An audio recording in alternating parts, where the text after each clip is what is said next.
How's it going, everyone? Jesus here, aka Tyrant Dominus, and I'm here to tell you a little bit about Anchor. Anchor is the one-stop shop for recording, hosting, and distributing your podcast. And best of all, it's 100% free and ridiculously easy to use. And now Anchor can match you with great sponsors who want to advertise on your podcast. That means you can get paid to podcast right away. In fact, that's what I'm doing right now by reading this ad. Honestly, Anchor is a very enjoyable platform to be on, listen on, and just a joy to be a part of this community. Anchor, come check us out.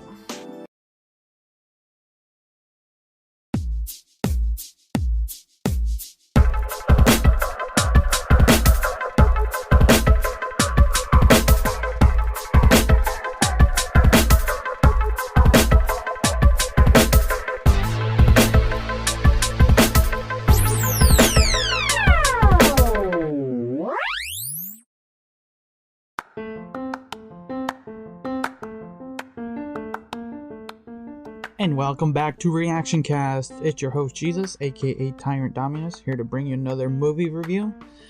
This time around, we're going to be talking about the Netflix movie, The Mitchells vs. the Machines. This is a Sony Pictures animation produced film.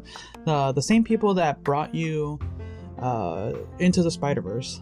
And that's one of the best ways I can visually portray this film. If you really like the direction that Sony Pictures Animation went with Into the Spider-Verse, you're gonna really enjoy the visual style they did with the Mitchells versus the Machines.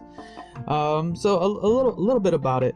The story basically bottles down to our protagonist here of Katie Mitchell, a quirky, inspiring filmmaker.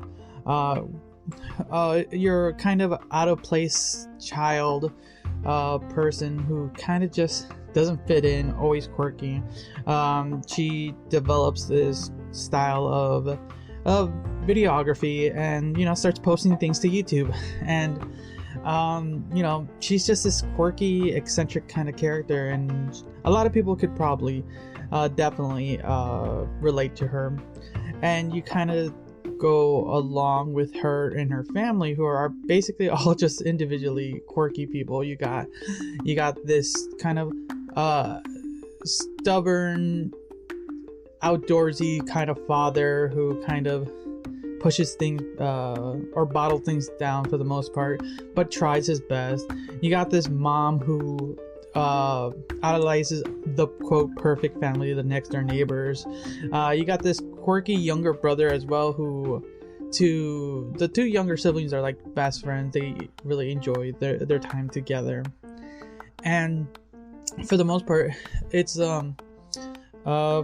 Katie's just ready to go to college to become a filmmaker or whatever her inspiration goes, and kind of meet her peers, other people like herself, and they just kind of derails with this kind of father-daughter doesn't get each other style film, which for the most part it's a classic trope, but it's a wonderfully done in this movie.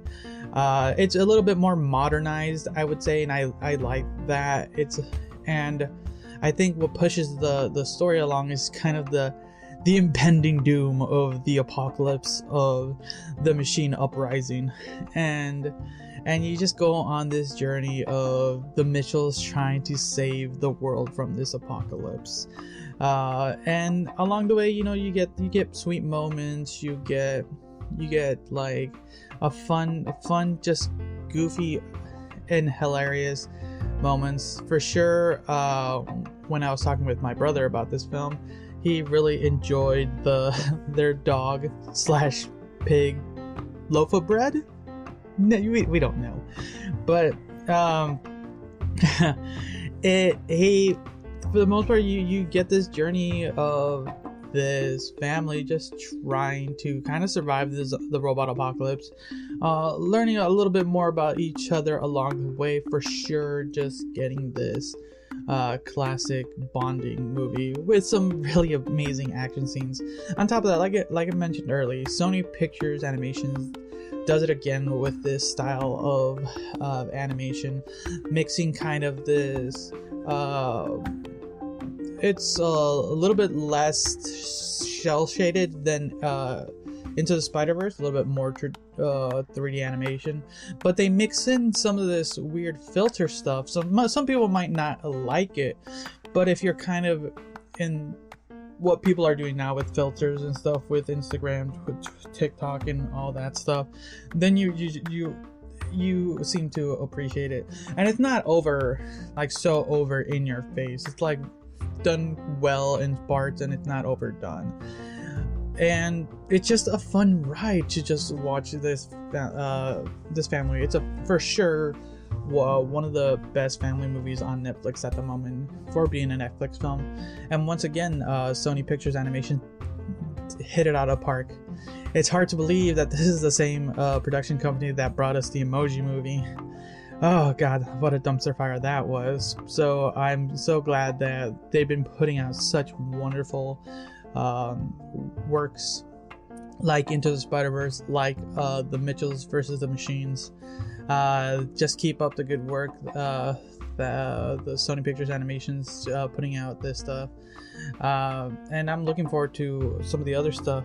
But like I said, wonderful job. A good voice acting. Like every person who did their job did like fit perfectly. Sound design was great. Like there's very few things that I really did not enjoy. Like most people will not enjoy some of the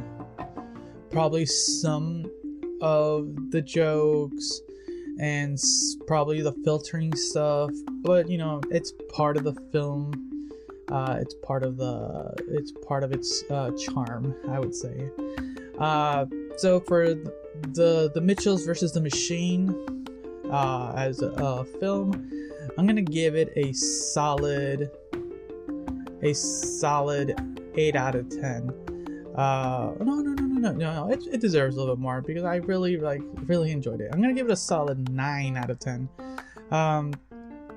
There's a few parts that they're more nitpicky than anything, but for the most part, it's a solid 9 for me. I would rewatch this film. It's really nice, well done. But yeah, those are my thoughts. There's really nothing for spoilers. It's a kids movie. You kind of already have an idea what kind of transpires. Maybe I can go through some spoilers of some scenes. Yeah, I'll do that. Some of the things why I gave it a bump up of rating and stuff like that. But yeah, I'm gonna give it a solid 9. So let me know what you guys thought. You can either message me not message me, or at me at Tyrant Dominus at Twitter, Instagram, or TikTok, wherever I put this thing on, or wherever I put this clip on. But yeah, so we'll go a little bit into spoilers here. So it's not really a spoiler, but you kind of call it a spoiler. Like the uprisings done by this AI named Pal, and it's kind of simply put, well, you know, it's time to update and just get rid of everything. And Pal's like, you know what? No, we're gonna just get rid of humans. Classic. You know, I think it's just pretty basic stuff. That's maybe why I didn't give it. Like, it's very simple, like, but it's just a kids movie. You don't really have to oversimplify, like overcomplicate shit for films like for this. But some of the touching moments where you get some scenes where you get where you get like Katie kind of viewing some of the things that her father gave up for his family to kind of basically provide for them their future. And then some of the things that, what was the name of the father? What was the name of the father? Name of the father. I can't remember his dad's name at the moment. But anyways, the dad, kind of things with the dad, kind of really like seeing what his daughter's creativity has brought to the people around the world through YouTube, things like that. Just kind of like these eye-opening moments that, for the most part, as individuals, sometimes we seem to ignore. But it's in those moments like, this person has done more than you think they have, and to a lot more people, to sometimes a smaller point, but sometimes to a big point. And those are some of the like really key moments. Like they've done some really nice moments. So I'm looking forward to, just great things from like I can't stop mentioning the animation was really fun to watch. It's very quirky and stuff. So yeah. There's not much more to say. It was a fun film. So yeah. All right. So okay. Oh yeah, the Furby theme. The whole Furby scene was really hilarious. I kind of really liked it. The dog was fun too. He got like this dopiness to it, but my brother liked him a lot. I found it okay, but I think some of the better scenes are done with like sections. Like the whole mall scene was fun.